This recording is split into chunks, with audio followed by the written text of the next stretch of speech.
안녕하세요. 대한변호사협회 공인 산재전문 박중영 변호사입니다. 오랫동안 산재전문 변호사로 활동을 하면서 수많은 산재 사건을 다루었는데요.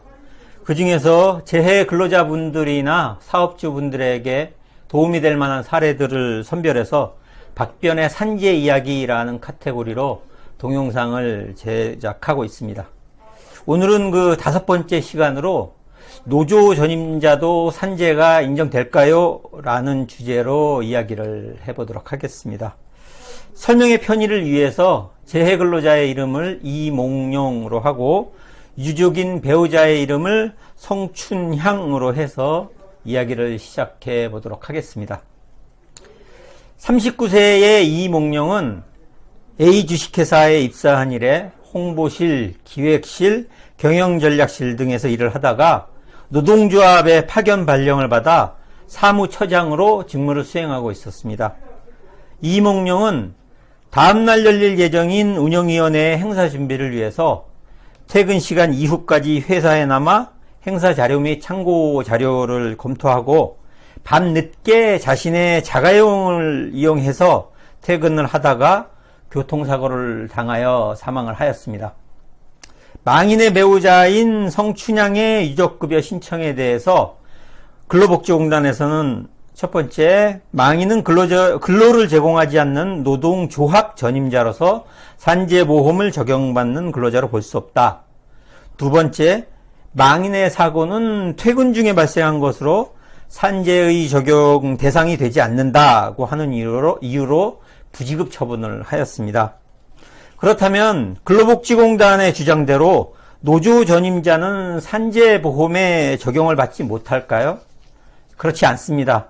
우리 대법원은 2005두 11418 판결에서 노동조합 업무 전임자가 근로계약상 본래 담당할 업무를 면하고 노동조합의 업무를 전임하게 된 것이 단체협약 혹은 사용자인 회사의 승낙에 의한 것이라면 이러한 전임자가 담당하는 노동조합 업무는 그 업무의 성질상 사용자의 사업과는 무관한 상부 또는 연합관계에 있는 노동단체와 관련된 활동이거나 불법적인 노동조합 활동 또는 사용자와 대립관계로 되는 쟁의 단계에 들어간 이후의 활동 등이 아닌 이상 회사의 노무관리 업무와 밀접한 관련을 가지는 것으로서 사용자가 본래의 업무 대신에 이를 담당하도록 하는 것이어서 그 자체를 바로 회사의 업무로 볼 수 있고, 따라서 그 전임자가 노동조합 업무를 수행하거나 이에 수반하는 통상적인 활동을 하는 과정에서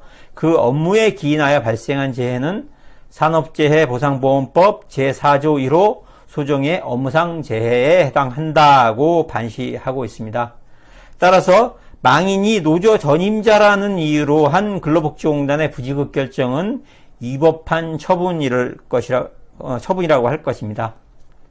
이 사건과 관련된 행정소송에서도 근로복지공단의 이러한 처분이 잘못되었다는 판결을 받아내었습니다. 두 번째, 근로복지공단의 퇴근 중 사고의 경우에는 산재가 인정되지 않는다고 했었는데요. 그렇다면 퇴근 중 사고의 경우에도 산재는 인정되지 못하는 것일까요?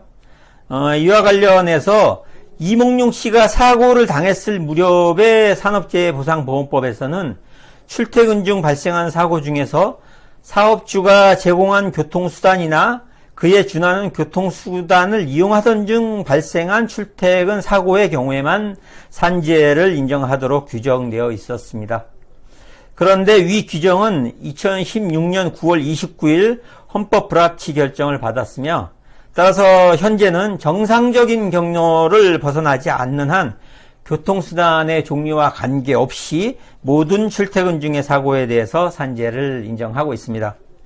참고적으로 이몽룡 씨 사건의 경우에는 이러한 헌법 불합치 결정이 나오기 이전의 사고여서 회사에서 제공한 교통수단이 아니라 자신 소유의 자가용을 이용하여 퇴근을 하였기 때문에 근로복지공단에서 부지급 처분을 하였던 것입니다.